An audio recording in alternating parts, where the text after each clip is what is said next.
हाय, आत्ताच्या ह्या व्हिडिओ लेक्चरमध्ये आपण एखाद्या टेम्पररी डोमेन नेमला SSL सर्टिफिकेट कशा पद्धतीने अप्लाय करतोय हे बघणार आहोत। तर जसे की आपण ऑलरेडी बघितलेलं आहे की दोन पद्धतीचे डोमेन नेम्स असतात, एक ॲक्च्युअल डोमेन नेम आणि दुसरं टेम्पररी डोमेन नेम। म्हणजे समजा माझं जर एखादा डोमेन नेम असेल amolmirze.online, हे ॲक्च्युअल डोमेन नेम आहे, हे टेम्पररी नाही आहे, ठीक आहे। त्याच्या अगेन्स्ट हे जे काय आपण बघतोय awesome-pike194 हे टेम्पररी डोमेन नेम आहे। ओके, मग आपण ॲक्च्युअल डोमेन नेमला वेगळ्या पद्धतीने SSL करतो आणि टेम्पररी डोमेन नेमला आपण वेगळ्या पद्धतीने SSL करतो।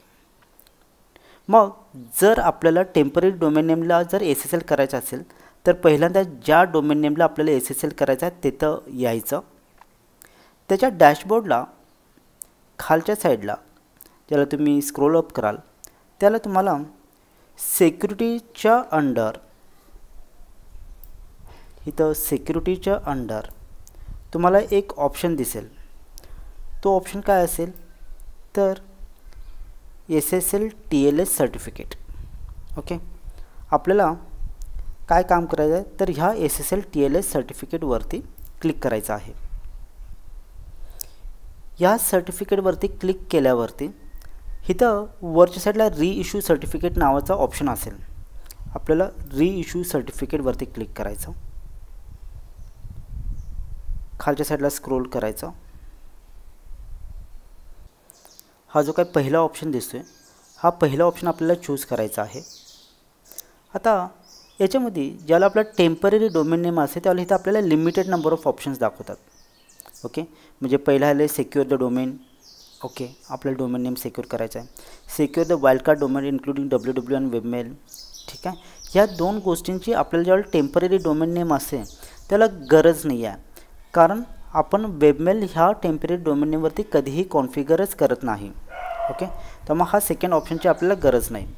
आणि थर्ड ऑप्शन जो आहे तो आपल्याला सिलेक्टेड करायचा आहे, म्हणजे बाय डिफॉल्ट ह्यानं जे काही चेंजेस केलेलं असेल किंवा जे काही सिलेक्शन केलेलं असेल त्या सिलेक्शननुसारच आपल्याला गेट इट फ्रीवरती क्लिक करायचं आहे। आता इथे तुम्हाला एक मेसेज दिसेल, install the SSL certificate on awesome, म्हणजे SSL सर्टिफिकेट ह्याच्यावरती इन्स्टॉल झालेलं आहे। डोमेनवरती सिक्युअर दाखवते, www प्रिफिक्सवरती सिक्युअर दाखवते आणि TLS व्हर्जनला पण एनेबल दाखवते। आता आपल्याला काही गोष्टी आणखीन सिक्युरिटीची एनहान्स करायच्या असतील तर आपण काय करतो, इथं जिथे HSTS ऑप्शन आहे जो की बाय डिफॉल्ट डिसेबल्ड आहे त्याला आपल्याला ऑन करायचा आहे। ऑन केल्यावरती तो आपल्याला एक पॉपअप विचारेल, तो पॉपअपमधला आपण एकदा फक्त वाचून घेऊया। Before enabling HSTS make sure that your website runs on HTTPS and is secured with a valid SSL certificate with access period. Okay, do the same for subdomains and the webmail subdomain.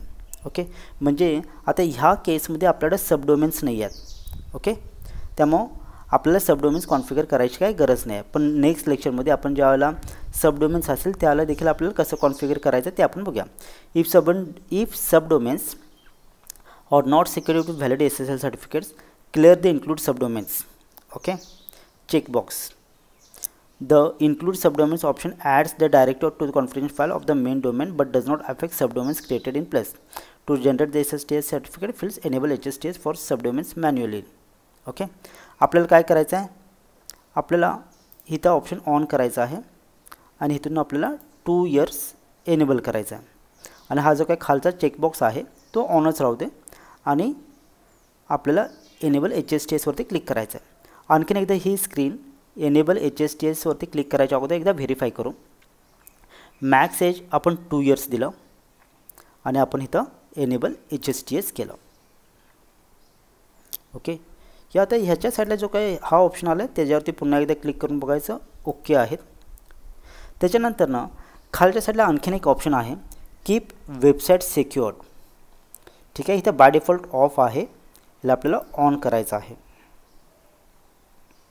Okay, ह्याला आपण on केलं आणि ह्याच्या साईडला जे काही त्याचा सेटिंगचा option आहे ह्याच्यामध्ये येऊन आपण इथले गोष्टी ऑन करू शकतो, पण जेणेकरून हे टेम्पररी डोमेन नेम आहे म्हणून आपल्याला ह्याच्या बाकीच्या गोष्टी काय करायच्या गरज नाही आहे। आणि लास्टला OCSP स्टॅपलिंग नावाचा ऑप्शन आहे तो देखील आपल्याला ऑन करायचा आहे. ओके, आता बघा आपण काय केलं, SSL सर्टिफिकेट टेम्पररी डोमेन नेमसाठी रिइश्यू सर्टिफिकेटवरती क्लिक केलं, इन्स्ट्रक्शन्स फॉलो केले, सगळे ऑप्शन्स ऑन ऑन ऑन आणि ऑन केले. ठीक आहे, कुठलेही ऑप्शन्स आपल्याला ऑफ ठेवायचे नाही आहेत. आता आपल्याला काय काम करून बघायचं आहे की हे खरंच SSL झालेलं आहे का हे आपल्याला चेक करायचं आहे. त्यासाठी आपण काय करू, ह्या डोमेन नेमवरती क्लिक करू.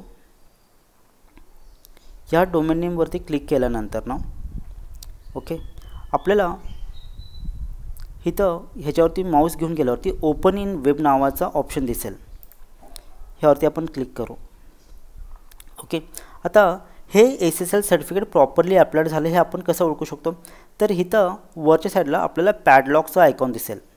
हा कंपल्सरी पॅडलॉकचा आयकॉन आपल्याला दिसायलाच लागेल, तरच ही वेबसाईट सिक्युअर्ड आहे. म्हणजे ह्याच्यावरती आपण ज्याला क्लिक करून बघतो त्याला इथं आपल्याला कनेक्शन इज सिक्युअरचं ऑप्शन दाखवते. त्यामुळे ही वेबसाईट अगदी प्रॉपरली SSL झालेली आहे.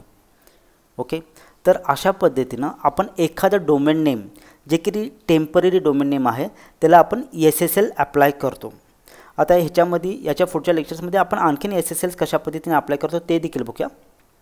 पण टेम्पररी डोमेन नेम ज्याला कुठल्याही पद्धतीने सब डोमेन्स नाही आहेत त्याला आपण अशा पद्धतीनं अप्लाय करतो. Thank you very much.